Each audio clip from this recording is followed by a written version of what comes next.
என்னுடைய தந்தையார் போலையும் ஒரு சிவப்பு சாரி கட்டி என்னை சுத்தி சுத்தி வர, காலையில என்னுடைய கணவரார் வர, அந்த அந்த உருவம் மறைச்சு. இப்ப வீட்டை வந்து நான் கலைச்சு போய் படுத்திருப்பேன், வந்து கோல்லையே ஒரு துணியை போட்டு படுத்திருந்தா 2-3 தடவை நான் கலைச்சிருப்பேன். அம்மா வந்து சத்தியமா அது கூப்பிடுங்க. 2004ஆம் ஆண்டு திருப்பதி அம்மா கூட அம்மாவும் அடுத்த குடும்பத்தினரும் அந்த வந்திருந்தாங்க. அவர்களுக்காக விழா எடுத்து நாங்கள் லண்டன்ல ஈஸ்டர்ன் டவுன். குருவடி சரணம், திருவடி சரணம். உலகம் எல்லாம் சக்தி நெறி ஓங்க வேண்டும், ஒவ்வொருவர் மனக்குறையும் நீங்க வேண்டும். இது பங்காரம்மா குளோபல் பாட்காஸ்ட். உலகம் முழுவதும் பரவியுள்ள ஆதிபராசக்தி குடும்பத்தினரை ஒரே ஆன்மீக தளத்தில் இணைக்கவே இந்த சேனல் அம்மாவின் அருள் வழிகாட்டுதன்படி உருவாக்கப்பட்டது. இன்றைய பாட்காஸ்ட் அந்த நோக்கத்திற்கு மிகச்சரியாக பொருந்துகிறது. 4 யுகங்களிலும் தெய்வத்தை அடைய மனிதன் பயன்படுத்திய வழிகள் மாறிக்கொண்டே வந்தன. கிருதயுகத்தில் கடின யாகங்கள், திரேதாவில் வேறு முறைகள், துவாபரவில் பக்தி பூஜைகள். ஆனால் கலியுகத்தில் மந்திரம், தியானம், சேவை, தர்மம், தியானம், இந்த எளிய மார்க்கங்களாலே உயர முடியும் என்று சாத்திரங்கள் சொன்னது. அது அம்மாவின் வழிகாட்டுதல் படி பாமர மக்களுக்கும் அது போய் சேர்ந்தது.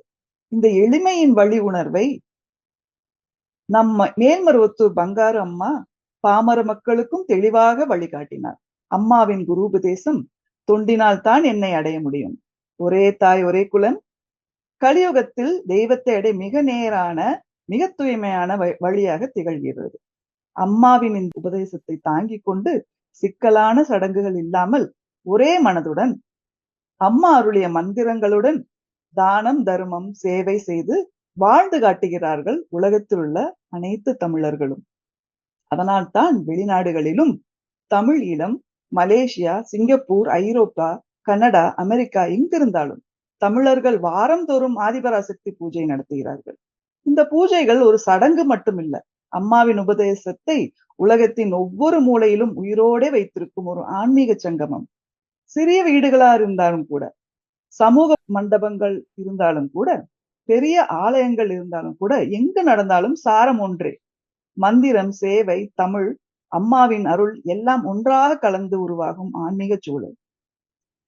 இந்த மாதிரி இருக்கும்போது சவால்கள் இல்லாமல் இருக்குமா? நிறைய சவால்கள் இருக்கும். இந்த உலகத்தில் எங்கு பூஜைகள் நடந்தாலும் அம்மாவுக்கு தெரியாமல் இருக்குமா? எல்லாம் தெரியும். இன்றைய பாட்காஸ்டில் மேல்மருவத்தூர் பங்காரு அம்மாவின் அருள் வழிகாட்டுதலின் பேரில் வெளிநாடுகளில் நன்றாக இயங்கி வரும் ஆதிபராசக்தி வழிபாட்டு மன்றங்களை உங்கள் அனைவருக்கும் அறிமுகப்படுத்த போகின்றோம். இவை உலகத் தமிழர்களின் ஆன்மீக பயணத்தையும் அவர்கள் காத்து கொண்டிருக்கும் மொழி மரபையும், முக்கியமாக அம்மாவின் உபதேசத்தும் உயிர் துடிப்பையும் நம்மை சேர்த்து காட்டும். இன்றைய பாட்காஸ்டில் UK ஈஸ்ட்ஹாம் மன்றத்தினர் மிக பொறுப்பாளராக இருக்கும் சக்தி வத்சலா அவர்களின் இன்டர்வியூ நடக்க போகிறது. அவர்கள் அங்கு என்னென்ன சவால்களை சந்தித்தார்கள், எப்படியெல்லாம் ஒருங்கிணைத்து இந்த வழிபாட்டினை வாரந்தோறும் மிக சிறப்பாக செய்து கொண்டிருக்கிறார், மற்றும் தொண்டு, வழிபாடு மற்றும் ஏனைய தான தர்மங்களையும் செய்து கொண்டிருக்கிறார். அவர்களை இப்போது நாம் பேட்டி காண இருக்கிறோம். வணக்கம் சக்தி வத்சலா அவர்கள். வணக்கம் சக்தி. வணக்கம். ஓம் சக்தி. ஓம் சக்தி. சொல்லுங்க சக்தி, நீங்க எப்படி அம்மாவோட இந்த அணுக்க தொண்டரா மாறினீங்க? எப்படி இந்த மாதிரி ஒரு சிறப்பான வழிபாடுகளை வாரந்தோறும், அதுவும் லைவ் காஸ்ட்ல நாங்க பார்த்துட்டு தான் இருக்கிறோம், நாங்களும் கூட சேர்ந்து நாங்களும் தான் வழிபாடு பண்ணிட்டு இருக்கோம். சரி, இதெல்லாம் எப்படி சாத்தியப்பட்டது அப்படி சொல்றீங்களா? எப்படி நடந்துச்சு? எந்த வருஷத்துல வந்தீங்க? எந்த மாதிரி எல்லாம் நீங்க அம்மாவோட உபதேசத்தை வழி நடத்திட்டு இருக்கீங்கன்னு எங்களுக்கு சொல்லுங்க. திருவடி சரணம். நன்றி சக்தி, என்னை நினைச்சு கொண்டதுக்கு. சுவிட்சர்லாந்துல தான் நான் இருந்தேன். இலங்கையில வந்து சுவிட்சர்லாந்துல இருந்து பிரான்ஸுக்கு மறி பண்ணி வந்தேன். அப்ப ஒரு கூட்டு குடும்பத்துல இருந்து தனியாக நாங்கள் 6 சகோதரர்கள், ஒரு ஆள் நான் தனியா பிரான்ஸுக்கு மறி பண்ணி வந்த போது எனக்கு ஒரு மனக்கவலை இருந்த, எல்லாரையும் விட்டு பிரிஞ்சு பாருங்க. அந்த டைம்ல நான் பிரெஞ்சு கிளாஸுக்கு போயிருந்தேன். பிரெஞ்சு கிளாஸுக்கு படிக்க போன போது சக்தி சீதா ஆர்வம் அவர்கள் எனக்கு பக்கத்திலே உட்கார்ந்து இருந்தாங்க. அப்ப நான் மனக்கவலை நிறைய இருக்கும். நாங்கள் எங்களுடைய அப்பா வந்து ஒரு படிச்ச பெரிய ஒரு ஆள் தான். நாங்கள் வந்து ஊர்லேயே சமயம் தமிழ் இது தோன்றினார்கள். அதில் நான் அபிராமி அந்தாதி எல்லா கந்தசட்டி கவசம் எல்லாமே படிச்சு வழிபாடு பண்ணுவோம். அப்படி நானும் வழிபாடு பண்ணுவேன். ஒரு நாளுமே வந்து வழிபாடு பண்ணுவேன். இன்னைக்கு அங்கே போய் உட்கார்ந்து இருந்த போது அவ திடீரெனே இந்த கொப்பியை வாங்கி பின்பக்கத்துல அம்மாண்ட மூல மந்திரத்தை எழுதியிருந்தார். மூலமந்திரம் மாத்திரம் தான் எழுதியிருந்தாங்க. எனக்கு மேரி பண்ணி 3 monthsல அபோஷன் ஆயிட்டு அதுக்கப்புறம் பேபி கிடைக்கல. அப்ப எனக்கு என்ன கவலைன்னா நிறைஞ்ச மனக்கவலையோட இருந்தேன். ஒரு நாளும் காலையில எழுப்பி எல்லா மந்திரங்களும் படிச்சு முடிய 11 முறை மூட்டி அந்த மூல மந்திரத்தை மாத்திரம் சொல்றேன். அப்ப ஒரு கிறிஸ்மஸ் விழா வந்தது. சீதா அனுபவம் அவர்கள் சொன்னார்கள், வாங்க எங்கிட்ட வீட்டுல ஒரு வழிபாடு இருக்கு, வந்து கலந்து கொண்டு. நானும் எனது கணவரும் அங்கே போயிருந்தோம். அந்த வழிபாட்டுல கலந்து கொண்டிருந்தோம். உங்களுக்கு அங்கே நான் போய் பார்த்த போது ஒரு லிங்கம், ஒரு ஆண், ஒரு அம்மன் உட்கார்ந்து இருக்கு இந்த படத்துல. அவரு நான் பார்த்த போது இன்னொரு புதுமையா இருக்குது இந்த படம் வந்துட்டு கேட்டுட்டு சொன்னேன். அம்மாட்ட கேட்டேன், அந்த படத்தை பார்த்து கேட்டேன், நீ புதுமையான தெய்வமா இருந்தா, ஒரு புதுமையா இருக்கிற ஒரு புதுமையான தெய்வமா இருந்தா அடுத்த கிறிஸ்துமஸுக்கு எங்க கையில குழந்தை இருக்கணும்னு கேட்டேன். அவர்கள் எங்களை ஒரு கூட்டு குடும்பம், அவர்களே ஒரு கூட்டு குடும்பம், பாண்டிச்சேரி சிதம்பரத்தை சேர்ந்தவர்கள். அவர்கள் எங்களை படிவா உபசரிச்சு, நல்ல அழகா உபசரிச்சு எங்களை, எனக்கு சக்தி ஆர்வம் அண்ணா அவர்கள் எனக்கு தொட்டிலும் பிள்ளையும் கட்டி வச்சார்கள், விளக்க பூஜையில் உட்கார வச்சு. அடுத்து நாங்கள் ஸ்ரீலங்காவுக்கு போகின்றது. போயிட்டு வந்தோம். போயிட்டு வந்ததோடு எனக்கு குழந்தை, நான் குழந்தை தரிச்சு கொண்டது. நான் அந்த குழந்தை வந்து தரிச்ச போது நான் வீட்டுல அம்மாண்ட மந்திரங்களை மாத்திரமே சொல்லுவேன். அப்போ எனக்கு மந்திர புத்தகம் எதுவுமே இல்லை, அம்மாண்ட படமும் இல்லை, மூல மந்திரம் மாத்திரம் தான். எல்லாம் வரம் திருவாசகம் எல்லாம் படிச்சு முடிய அந்த மூல மந்திரத்தை மாத்திரம் 11 முறை சொல்லிக் கொள்வேன். சொல்லிக் கொண்ட போது எனக்கு குழந்தை அந்த அம்மாண்ட படம் ஒன்று, ஒரு குழந்தையோட படம் ஒன்று சிவரில் ஒட்டி இருந்தேன். எனக்கு குழந்தை கிடைக்கிறது ஜனவரி 10ஆம் தேதி கூப்பிட்டு ஸ்டேட் கொடுத்துருந்தாங்க. ஆனா எனக்கு அந்த குழந்தையோட படத்துல ஒரு ஆள் வந்து எனக்கு, என்னோட படிச்ச டீச்சர் ஒரு ஆள் வந்து வச்சு கொண்டு கேட்டு அவங்க குழந்தைக்கு என்ன பேர் வைக்க போறீங்க. நான் சொன்னேன் தர்சனாண்டு வைக்க போறேன்னு. அவங்க சொன்னாங்க இல்ல அச்சராண்டு வை, கூப்பிட நல்லா இருக்கு மட்டும் மறைஞ்சிட்டாங்க. அப்பவே எனக்கு பெயின் எடுத்து ஹாஸ்பிட்டல் கொண்டு போனாங்க. எமர்ஜென்சி போர்ட்ல போட்டுட்டாங்க. அது குளிடேட் அந்த கிறிஸ்மஸ் டைம் போட்டாங்க. என்னோட யாருமே இல்லை, என்ன மோட்டோ பைக்கெல்லாம் உடைஞ்சு எமர்ஜென்சியில இருக்கிறேன். எனக்கு ஆத்மா மேல நிற்குது, யாருமே இல்லை. என்னுடைய தந்தையார் இறந்துட்டார் 52 வயதுல. அப்ப அவர் தான் என்னை சுத்தி சுத்தி வந்து கொண்டிருக்கிறார். அது பங்காரமான முகமாக இருக்குது. அந்த படத்துல நாங்க வீட்டுல அவங்க கிட்ட போய் பார்த்தது என்னுடைய தந்தையார் போலையும் ஒரு சிவப்பு சாரி கட்டி என்னை சுத்தி சுத்தி வர. காலையில என்னுடைய கணவரார் வர வந்ததுமே அந்த உருவம் மறைச்சு போகுது. அதுக்கு ஆப்ரேஷன் பண்ணி 24ஆம் தேதி என் குழந்தைய வெளியே எடுக்கிறாங்க. எனக்கு டேட் எதுவுமே தெரியாது. 25ஆம் தேதி காலையில எனக்கு எமர்ஜென்சில தான் நான் இருக்கிறேன். இந்த பார்க்கவர்கள் இருக்கிறாங்க, சீதா அம்மா மாப்பிள் வர்றாங்க. அவங்களோட சின்ன சித்தப்பாவும் வார, அவரும் ப்ரெஷ் வச்சிருந்தவர், அங்க மிகண்டான் ப்ரெஸ் பெரிய ப்ரெஷ் வச்சிருந்தார். அந்த ப்ரெஷ்ல முன்னுக்கு உருவம் மாட்டப்படும் பெருசா இருக்கும். அப்போது நான் அவருக்கு புரிய வைக்கிறேன், இவர் அம்மாண்ட மேல்மருவத்தூர் அம்மாண்ட படம் வச்சிருக்கிற ப்ரெஷ்ல பெருசா. சித்தப்பாக்கு சொல்றேன், இவங்க எனக்கு வழிபாடு செய்தாங்க. நாங்க அங்க போய் அம்மாட்ட கேட்டேன், இந்த படத்தை பார்த்து உண்மையான தெய்வமா இருந்தா நீ எனக்கு அடுத்த கிறிஸ்துமஸ்க்கு குழந்தை கிடைக்கும்னு. ஓ இப்ப நான் இருக்கிறேன், இப்ப என்னோட கையில குழந்தை இருக்குது, இப்ப என்ன குழந்தை இருக்கு எங்க கையில வச்சதுமே அம்மா சொன்ன மாதிரியே அச்சராண்டி பேர் வச்சேன். அதுக்கப்புறமா தொடர்ந்து எனக்கு புத்தகமோ வழிபாடு எதுவுமே இல்லை, படிப்பன் இருந்ததுமே. என்னுடைய சகோதரர் சுவிஸ்ல இருக்கிறார். அவர் தான் அப்பா இறந்ததுமே எங்களோட குடும்பத்தை சுமந்தவர், எல்லாரையும் உண்டாயிருக்கும்னு கூப்பிட்டவர். அவருக்கு திடீரெண்டு எங்கள் எல்லாருக்கும் வெளிநாட்டுக்கு வந்து விசா கிடைச்சிட்டு அவருக்கு விசா கிடைக்கல. அவருக்கு திடீரெண்டு வேலை இடத்துல இருந்து எமர்ஜென்சியா ஹாஸ்பிட்டலுக்கு கொண்டு போறாங்க. கொஞ்சம் சீரியஸ் கடுமையாக்கிட்டு இன்ஃபெக்ஷன் ஆக்கி அங்க கொண்டு போய் கொடுத்ததுமே சொல்லிட்டாங்க முடிய போகுது, அவர்கிட்ட ஆத்மா சரி. அவருக்கு டேட் கொடுத்துட்டாங்க, வயரெல்லாம் கலட்ட போறாங்க. நானும் பிரான்ஸ்ல இருக்கிற குழந்தை கிடைச்ச கையில. அப்போ இவங்களை எனக்கு ஃபோன் பண்ணி சொல்றாங்க, இப்படி தம்பி முடிய போறாருன்னு சொல்லி. இவங்களுக்கு எந்த செய்யறன்னு தெரியல. நான் இருக்கிறேன் குழந்தைய தூக்கி இருந்துட்டு நான் சாகாட்டாங்க. அப்போ சீதா ஆரம்பிச்சு அவங்களுக்கு தான் வெளியே ஃபோன் பண்ணி கேட்பேன். அவர் சொன்னார், எங்களை கோயில், நாங்க எந்த கோயிலுக்குள்ளும் எதுவுமே இருக்கல நாங்க பிரான்ஸ்ல இருக்கும் பொழுது. அப்ப குழந்தை பிறந்ததுமே நான் அவங்கள கிட்ட கொண்டு போனா அவங்கதான் அம்மாவுக்கு வச்சு தண்ணி பாலெல்லாம் தாய் மாமி மாதிரி வச்சு கட்டண தண்ணியெல்லாம் போட்டு என் குழந்தைய கொடுத்தாரு. அவர் சொன்னார், எனக்கு சகோதரம் அவன், நான் கும்பிடுறேன் வழிபாடு பண்றேன் சொல்லிட்டு அவங்கள வீட்டை போய் குங்குமம் பிரசாதங்கள் கொடுத்தாங்க. நான் வாங்கிட்டு வந்து பிரான்ஸ்ல ஒரு போஸ்ட் இருக்குது, அந்த நேரத்துல பிரான்ஸ்ல ஏ போஸ்ட் கொண்டு இருக்கு, அங்க காலையில அனுப்பினா பின்னேரம் போய் இன்னமும் சேர்ந்து உடனடியா காலையில நான் போய் அவங்க போய் அந்த குங்குமம் பிரசாதம் எல்லாம் வாங்கிட்டு நேரடியா போஸ்ட் போய் போஸ்ட்ல அனுப்பிட்டு உள்கிட்ட வந்து கும்பிட்டு அம்மாட்ட கேட்டேன், நீ உண்மையான தெய்வம் வந்து தம்பி பிடிக்க என்னோட கதைக்கோள் இல்லையோ நான் எல்லாத்தையும் நீ படி போட்டு முடி கட்டிடுவேன் எனக்கு இயலாதுன்னு சொல்லிட்டு அழுது கொண்டே இல்லை. எல்லாருமே அழுதுதான் தெளிவுல எல்லோருமே அங்க இருக்கிறவங்களே தெரியல, போகவும் முடியல. காலையில நாங்க அனுப்பினது பின்னேரம் போய் சேர்ந்துச்சுது. டாக்டர்ஸ் எல்லாம் விட்டுட்டாங்க, அவருக்கு எல்லாம் குங்குமம் எல்லாம் பறக்க சொல்லி விட்டுட்டாங்க. நாங்க அனுப்பின படம் எல்லாம் எலுமிச்சம்பழம் எல்லாம் வைக்க சொல்லி விட்டுட்டாங்க. நீங்க நம்புறீங்களும் தெரியல, சரியா காலையில எமர்ஜென்சி கொண்டுல இருந்து ஒரு ஆள், ஐசியில இருந்து ஒரு ஆள் காலையில 7 மணிக்கு எனக்கு தொடர்பு கண்டு அக்காண்டு கூப்பிட்டார். அதுதான் எங்க குடும்பத்துல 2வது அதிசயம். ஆனா எங்களை எல்லாருக்கும் விசா கிடைச்சது, அவருக்கு கிடைக்கல. நான் திரும்பி போய் அவரை போய் பார்த்தேன். அவர் எழும்பி எல்லாம் எழும்பி நடமாடி எல்லாம் வந்தார். நான் போயிட்டு திரும்பவும் அம்மாட்ட போகணும். நான் சொன்னா தம்பி அழைச்சு கொண்டுதான் அம்மாட்ட நம்மளோட வருவரண்டு அவருக்கு விசா கிடைச்சிது. நாங்க போவோம்ண்டு ஒரு அம்மாட்ட பிடிக்கிட்ட போது எங்களுக்கு அது போறதுக்கு தடையாவே இருந்துச்சு.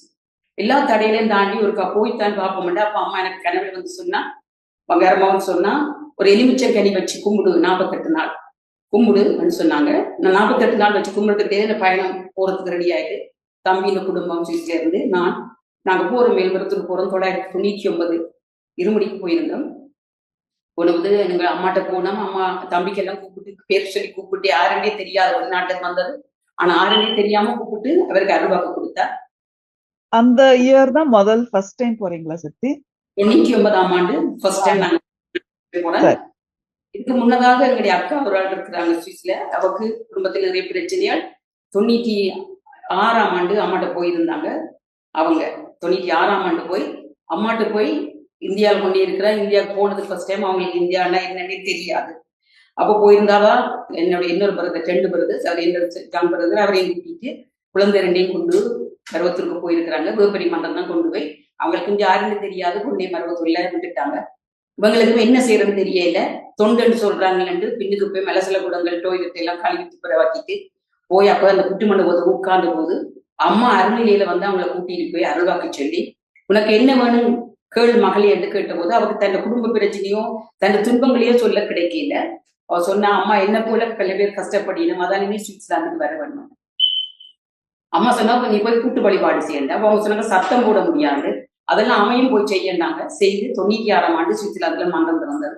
உங்களை என்ன கூப்பிட்டு தான் அம்மாண்ட படம் எல்லாம் வச்சு அம்மாவை அங்க உட்கார வச்சாங்க. அதாவது தம்பியும் நானும் அங்க இப்ப நாங்க தம்பி நானும் மருவத்தூருக்கு போயிருந்தோம். போய் அம்மாட்ட சக்தி மாலை போட்டு இருமுடி செலுத்தினோம். அம்மா வீட்டுக்கு நாங்க போனோம். தம்பிக்கு அருவா கிடைச்ச எனக்கு கிடைக்கல. அம்மா வீட்ட போனோம். போன போது அம்மாட்ட சொன்னேன், அம்மா இந்த எலுமிச்சங்கனிய வச்சு கும்பிட்டுட்டு எடுத்துட்டு வர சொன்னீங்கன்னு. அம்மா சொன்னா தண்ட கையில அம்மா வாங்கிச்சு திருப்பி மட்டை கையில போட்டுட்டு எந்த கையில இருந்து அந்த குடி எடுத்து கொடுத்தாங்க. என்ன 48 நாள் ஆகியே கொண்டு போட்டு வந்துட்டாங்க. அப்ப வந்திருந்த வேப்பெருமன் சக்திகளுக்குமே ஒரு ஆச்சரியம் வந்து, என்ன இந்த எலுமிச்சங்கனி கதை சொல்லுது இந்த பொண்ணு. சரியா 48ஆவது நாள் அம்மா அவங்களுக்கு கூப்பிட்டு அருள்வாக்கு கொடுத்து அம்மா சொல்லிச்சுது, என்னுடைய கணவர் நான் குழந்தை 3 பேரும் போறோம். அம்மா ஒரு எலுமிச்சங்கனி என் கணவருக்கு நேரம் புரட்டி விட்டுட்டு சொல்லுது, நீ லண்டனுக்கு போ, இந்த ஆன்மீகத்தை எடுத்து நடத்து அப்படின்னு அம்மா சொல்லிச்சு. அதாலதான் நாங்க லண்டனுக்கு வந்தோம். நாங்க அந்த முறை அம்மாட்ட இருமுடிக்கு சக்திமால் அந்த மேல அம்மா கோயிலுக்கு மேலதான் அந்த யோதி ஏற்றுவாங்க.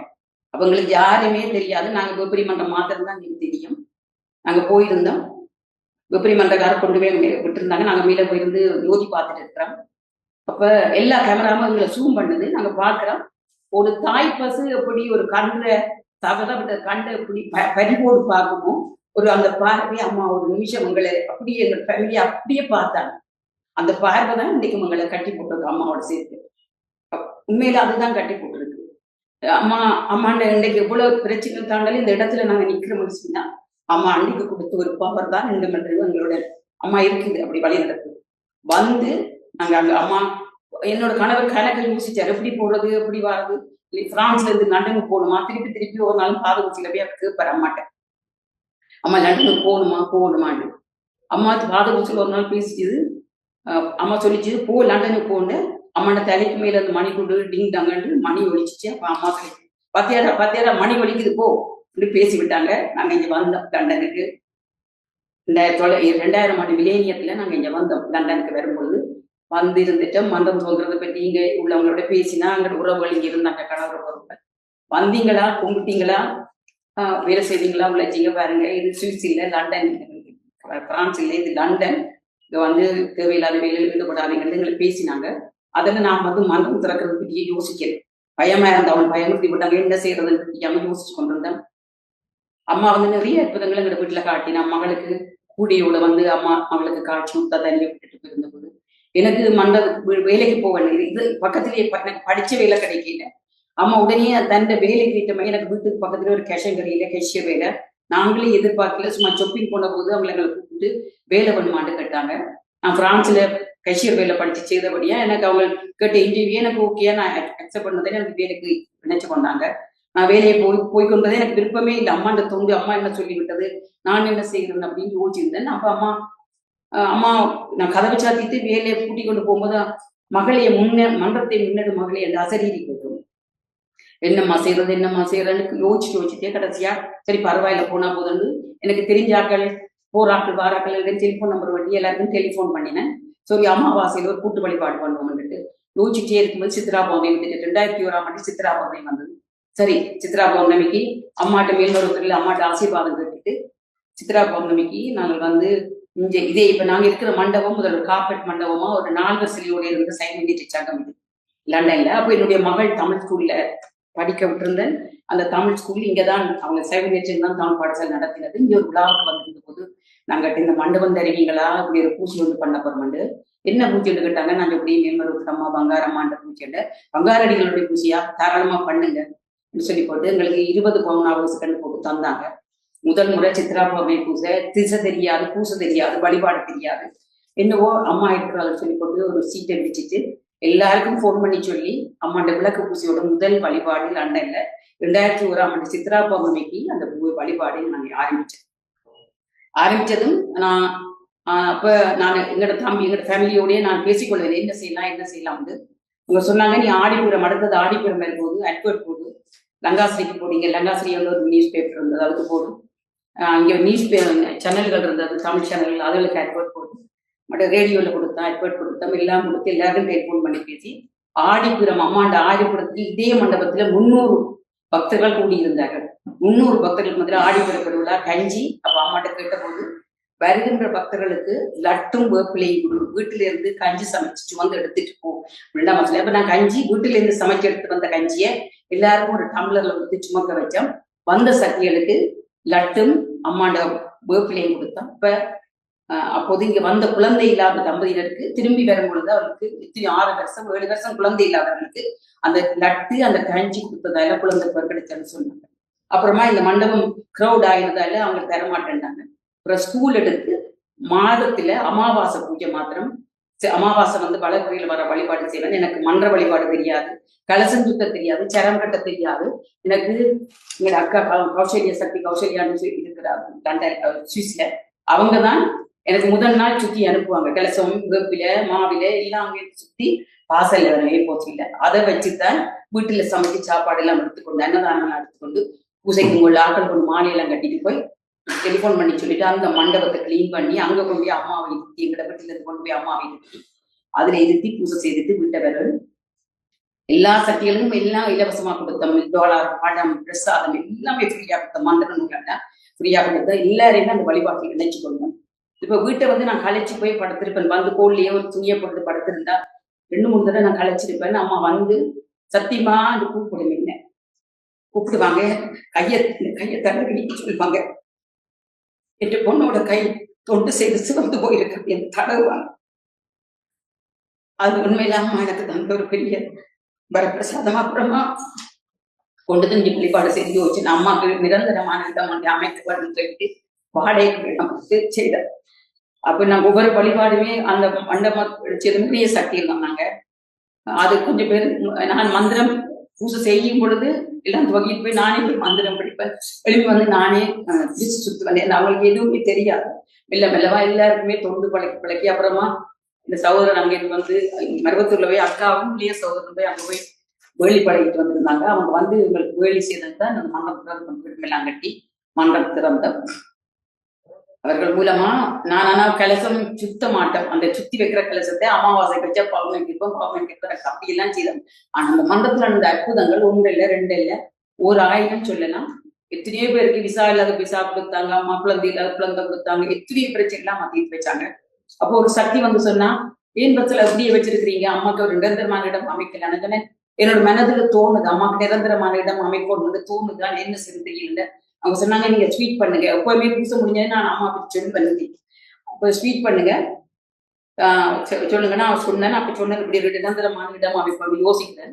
நான் முதல்ல 2000 பவுன்கள் போடுறேன்னு சொன்னேன். அன்றைக்கே எங்களுக்கு 20,000 பவுண்டு கிட்ட கிடைச்சிச்சு. எல்லாருமே இடத்துல கொடுத்தாங்க. தொடர்ந்து வீடு வீடா போய் கேட்போம் அப்படின்னு எங்களை தெரிஞ்சாக்கணுமா போய் கேட்போம்னுட்டு அப்பா ஒரு பிரின்சிபல் இருந்தோடய அவர்கிட்ட படிச்ச ஒரு லோயர் ஒரு ஆள் வந்தார். அவர்கிட்ட போன தூர இடம் பிள்ளையை முடிச்சிட்டு அவர் போனோடனே நீங்க என்னாட்ட முதல்ல நீங்க நல்லா பண்ணுவீங்க அப்படின்ட்டு எனக்கு 1000 ரூபாய் செக் எழுதி கொடுத்தார். தொடர்ந்து அதை வச்சு நாங்க அம்மாவுக்கு நிரந்தரமான இடத்தை எல்லா சக்திகளும் இணைஞ்சு எனக்கு என்னோட இணைஞ்சு தொண்டாக்கி அம்மாவுக்கு நிரந்தரமான இடம் வந்து அமைச்சு 2003ஆம் ஆண்டு அம்மா இடத்தை அமைச்சு 2009 மட்டும் அதுல நாங்க வழிபாடு சிறப்பா பண்ணினோம். செவ்வாய்க்கிழமை அந்த விசா இல்லாதாக்கள் படிக்கிறதுக்கு வந்தாக்கள் எத்தனையோ பேர் எத்தனையோ குறைகளை போனாக்கள் எல்லாரும் வந்து எலுமிச்சம்பழம் விளக்கு போட்டு கும்பிடுவாங்க. வியாழக்கிழமை 1008 மந்திரங்களோட கூட்டு வழிபாடு பின்னேறும். வெள்ளிக்கிழமை பஜனையோட கூட்டு வழிபாடு. இப்படி அந்த மன்றத்துல எத்தனையோ செவ்வாடு சக்திகள் நிறைஞ்சாங்க. லண்டன் முழுவதும் உள்ள சக்திகள் பெரிய வழிபாடு. நவராத்திரி 9 நாளும் நடக்கும், ஆடிப்புறம் நடக்கும், சித்ரா பௌர்ணமி நடக்கும், வேண்டிய சிறப்பா என்ன முடியுமோ அதெல்லாம் சிறப்பா பண்ணி அந்த மன்றம். ஆனா அந்த இடத்துல சில காரணங்களால அதுல கவுன்சில் கிடைக்காயெல்லாம் போயிட்டு 2004ஆம் ஆண்டு திருப்பதி அம்மா கூட அம்மாவும் மருத்துவ குடும்பத்தினரும் அந்த வந்திருந்தாங்க. அவர்களுக்காக விழா எடுத்து நாங்கள் லண்டன்ல ஈஸ்ட் அண்ட் டவுன் ஹால் எடுத்து பெரிய விழா எடுத்து அழகாக செய்திருந்தோம். திரும்ப அந்த இடத்துல இருந்து கவுன்சில் பிரச்சனையால என்ன செய்யறது சொல்லும் பொழுது இந்த இடத்துல திருப்பி வந்து கேட்டோம். அப்ப இது வந்து கொஞ்சம் மேல சிவன் கோயிலுக்கு கொண்டு போயாச்சு. இந்த மண்டபம் ஃப்ரீயா இருந்துச்சு, எங்களுக்கு கொடுத்தாங்க. மண்டபம் வாடகை கட்டி தான் கொடுத்தாங்க. 2009ஆம் ஆண்டுல இருந்து இந்த இடத்துல அம்மாண்ட வழிபாடு சிறப்பாகவும் ஆரோக்கியமாகவும் அம்மா தான் நடத்துற எல்லாமே. நாங்கள் நிறைய சவால்களை சந்திச்சிருக்கிறோம், நிறைய பிரச்சனைகளை சந்திச்சிருக்கிறோம். ஏன்னா வழிபாடுகள் எல்லாத்துலயுமே கலைகளும் வளரும்னு சொல்ல அம்மா அந்த கலைகளையும் கலந்து எடுக்கிறது அம்மா தான். அதுல எங்கள் எந்த இடத்துலயும் அம்மா குணம் இவ்வளவு வழிபாடு மாத்திரம் இல்லை, எங்கள் மன்றம் மூலமாக நிறைய சமுதாய பணிகள், நிறைய தொண்டுகள், என்னோட இணைஞ்ச செவ்வாடை தொண்டுகள்லாம் நினைச்சே பார்க்க முடியாத அளவுக்கு அம்மா வந்து தொண்டுகள் எல்லாம் செய்திருக்கிறாங்க. தொண்டெல்லாம் செய்ய எங்களுக்கு அமைச்சு கொடுத்திருக்கிறாங்க. அது மாத்திரம் இல்லாம இந்த இடத்துல 2000 நான் நினைக்கிறது கொரோனாக்கு முன்னதாக சின்னவர் அவர்கள் அம்மா அவர்களும் இங்க வந்து நாங்கள் எங்களோட பூஜையை பார்த்து நாங்கள் எப்படி அம்மாவுக்கு கலச தண்ணியை சுற்றி அம்மாவுக்கு தெளிப்போமோ அதே மாதிரி அந்த தண்ணியை தெளிக்கிறது. அப்ப நினைச்சது அம்மா இந்த வழிபாடு ஏற்றுக்கொண்டாண்டு. மீனாகுமாரி அம்மா கூட 2-3 தடவை இந்த ஸ்பீச்சுக்கு வந்திருந்தா. ஃபர்ஸ்ட் டைம் நாங்க அவங்க இந்த அம்மாவை பற்றி சொல்றதுக்கு இங்க அழைச்ச போது அவ பார்த்துட்டு சொன்னாங்க, மன்ற பூஜையை பார்த்துட்டு இதை சீடி பண்ணித்தான் அம்மாண்டு கொண்டுட்டு கொண்டே காட்டணும், இதுதான் மன்ற வழிபாடு அப்படின்னு கேட்டாங்க. நான் கொண்டு போகல, எதையுமே எனக்கு பயமா இருந்தது, வெளியில கொண்டு சரியா பிள்ளையா கொண்டு போகலாமா, இது எவ்வளவு விமர்சனத்துக்குள்ள அப்படிலாம் பயந்துருந்தேன். ஆனா அம்மா ஓங்காரத்துக்கு ஒடுங்கிறதுக்கு முன்னதாகவே இங்க என்னை தேடி இந்த யூடியூப் சேனல் மூலமாக அவங்க மீனாகுமரி அம்மாவோட பையன் கார்த்திக் அடிச்சது மத்தலாக்கா சிவையா அவர்கள் உங்களோட தேடுறார்கள், இந்த உங்களோட இதை வந்து டெலிகாஸ்ட் பண்றதுக்கு கேட்கிறாங்க அப்படின்னு சொல்லி. அம்மா நான் அந்த இடத்துல யோசிக்கிறேன், எவ்வளவோ பிரச்சனைகளை தாண்டி இன்னைக்கு இந்த அம்மா வெளியே கொண்டு வந்து எங்களோட மன்றத்தை இந்த வழிபாட்டை டெலிகாஸ்ட் பண்ணுறதுன்னு சொல்லும் பொழுது நினைச்சே பார்க்க முடியாது. நான் அம்மா சொல்லிச்சு, நீ அம்மா உனக்கு செய்த எல்லாத்தையும் வெளியில சொல்லு அப்படின்னு சொல்லிட்டு. ஆனா நான் சொல்ல பயந்துருந்தேன். என்னண்டா சொன்னா தற்புரிமை பேசுறேன்னு சொல்லுவாங்க, அதால பயந்து போய் இதை சொல்ல முடியாம தவிச்சு கொண்டு வந்தேன். நான் இன்றைக்கு அம்மா வந்து அங்காரமா சேனல் மூலமாக நிறைய விஷயங்களை இந்த மன்றம் மூலமாக வெளிக்கொண்டிருக்கிறாங்க. நாங்க எல்லாருக்கும் இந்த எங்கட மன்றத்துல நாங்க மாத்திரம் அம்மாண்ட அருளை பெறுறது மாத்திரம் வழி இல்லை. எத்தனை பிரச்சனை வந்தாலும் அம்மா உள்ள இருந்து புஷ் பண்ணும். இந்த கொரோனா காலத்துல கூட இந்த மன்ற வழிபாடு எப்படி நடக்கும் எல்லாமே நிப்பாட்டிட்டாங்க. கோயிலெல்லாம் பூட்டியாச்சு, கடையெல்லாம் பூட்டியாச்சு. எப்படி இந்த மன்ற வழிபாடு எப்படி நிக்க போகுது. நாங்க தாய் மன்றத்துல போய் 3 நாள் செய்ய முடியல. அப்ப இந்த சங்கத்துக்கு தலைவர் ஒரு ஆள் அன்னைக்கு தான் அவர் தலைவரா வந்திருந்தாங்க. அவர் மருவத்தூருக்கு போயிருந்தார். அவர் எல்லா கோயிலுக்கும் போயிட்டு மருவத்தூருக்கு போகும்போது அங்க சின்னவர் கூப்பிட்டு பாத பூசைக்கு அம்மாட்ட கொண்டே வச்சிருக்கிறாரு. விட்ட போது அம்மாட்ட போன போதே அம்மா கேட்டிருக்கு, எங்கேருந்து வரேன், லண்டன்ல இருந்து வரேன், வச்சலாவை தெரியுமான்னு அவர் கேட்டிருக்கு. உடனே அவருக்கு தெரியல, என்ன தெரியாதவர். அப்போ கேட்டதுமே அவர் இல்லாம அம்மா 1/2 மணிக்கு அவரோட பேசி போட்டு விட்டுட்டது. இங்க வந்தார், அந்த தலைவரை அவர் ஏற்றுக்கொள்ள போறார். இங்க சிவன் கோயில் கட்டி கும்பாபிஷேகம் நடக்குது. நாங்க இந்த சிவன் இருக்கிற அந்த கார் பார்க்ல அம்மாட்ட அங்க வந்து அம்மா எனக்கு யாகம்பளைக்கு சூளை யாகம்பளைக்கு 10 சூளை யாகங்கள் நாங்க இந்த இடத்துல செய்திருக்கோம். அப்ப அந்த அந்த கோயில் அந்த எழுப்பின போது அந்த கோயிலுக்கு பொறுப்பா இருக்கிற ஒரு ஆள், பெரிய ஒரு அரங்காவலர் ஒரு ஆள் எனக்கு சொன்னார், எல்லா ஜெகபங்கள் தான் இந்த கோயிலை கட்டினாண்டு இல்ல, இந்த அம்மாண்ட அருளால தான் இது கட்டப்பட்டாண்டு. உண்மையில நாங்க செய்த 10 சூளையாகம் இந்த இடத்துல சிவன் கோயில் எழும்பி கும்பாபிஷேகம் நடக்க ஆயத்தம் இருந்தது. அப்போது என்ன அவர் வந்து எல்லாத்தையும் கேட்கிறாரு, ஆறு இங்க வச்சலான்னு. நான் தான் வச்சலான்னு சொன்னேன். உங்களை பற்றி அம்மா பெருமையா அங்க சொல்லுதே, பங்காரம்மா பெருமையான்னு சொன்னாங்க. நாங்க அந்த கும்பாபிஷேகத்துக்கு செவ்வாடு சக்திகளை எல்லாருமே ஒரே மாதிரி உடவை வாங்கி கட்டி எல்லாருமே சிறஞ்ச செவ்வாடை வந்து அந்த கும்பாபிஷேகத்துக்கு அம்மாண்ட பேரால நாங்க தான் அன்னதானம் செய்தோம். அது எங்களுக்கு உண்மையில ஒரு பெருமையான விஷயம், அம்மா அதங்களை செய்ய வச்சது. அது மாத்திரமே இந்த சிவங்கோயில் நடக்கிற தேர் ஒவ்வொன்றுக்குமே நாங்க தான் அர்ச்சனை தட்டு செய்வோம். என்ன அந்த கோயில்ல என்ன தேவையோ அம்மாண்ட பேரால அதை முழுமையா செய்வோம். அந்த ஐயா கூட காலையில் எழுப்பி வந்து அம்மா வந்து கும்பிட்டுட்டு தான் போவார். எங்களை பார்த்த உடனே அவருக்கு அம்மா கண்ட மாதிரி இருக்கும். வந்து கும்பிட்டுட்டு போய் தான் சிவனை கும்பிடுவார். எப்பயுமே எங்களுக்கு ஒரு செவ்வாடை கொண்ட ஒரு மதிப்பை இந்த இடத்துல நாங்க பூஜை செய்யும்போது பப்ளிக் ஏன் நம்ம அவனுக்கு பப்ளிக்ல விட்டேன்னு சொன்னா, இன்னும் இங்க நிறைய பேர் வருவார்கள். சில ஆட்கள் படிச்சாக்கள், அம்மாவை திருப்பி பார்க்காதாக்களும் இருக்கிறார்கள். அவர்களெல்லாம் திரும்பி பார்த்து இன்றைக்கு அம்மாவை பார்த்து, ஓ நெல்வர் ஒருத்தர் அம்மா அதுக்குள்ள ஒரு பவர் இருக்கு, சக்தி இருக்கு அப்படின்னு பார்க்கக்கூடிய அளவுல இன்னைக்கு அம்மா இந்த இடத்துல உயர்த்தி வச்சிருக்கு செவ்வாடை இயக்கத்தை. அது மாத்திரமே நாங்க சமைக்கிற சாம்பார் அதெல்லாமே இங்க வந்து அவர்களுக்கு ஐயாக்கள் சாப்பிடுற மட்டும் நீங்க இருப்பீங்களா, ஐயா வாங்கி சாப்பிடுவாங்க. இங்க வர்ற எல்லாருமே என்னம்மா இதுக்கு ரெசிபி எங்களை கேட்பாங்க. நாங்க சொல்ல அம்மா தான் சமைக்குது, நாங்க சமைக்க தெரியாது. இந்த இடத்துல கேன்சர் போய் வந்தவர்கள், கேன்சர் போய் இருந்திருக்கு, எல்லா பிரச்சனைகளுமே அம்மா தீர்த்து வச்சுக்கிறது. ஒட்டிசம் எல்லாம் வந்து இந்த பூஜை வழிபாடு கட்டின புள்ளி எல்லாம் இன்னைக்கு அந்த பேரண்ட்ஸ் சொல்லுங்க, இந்த உள்ள வந்து ஜேர்னலிஸ்டா இருக்கிறான்னு சொல்லி அப்படி நிறைய பேர் இந்த இடத்துல அம்மா தான் எல்லாரையும் எல்லா நோய்களையும் தீர்த்து வச்சிருக்கு.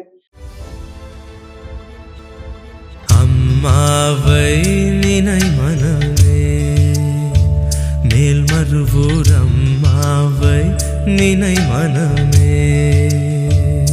Please like, share, and subscribe to the Bangaru Amma Global YouTube channel for more inspiring and uplifting videos like this one.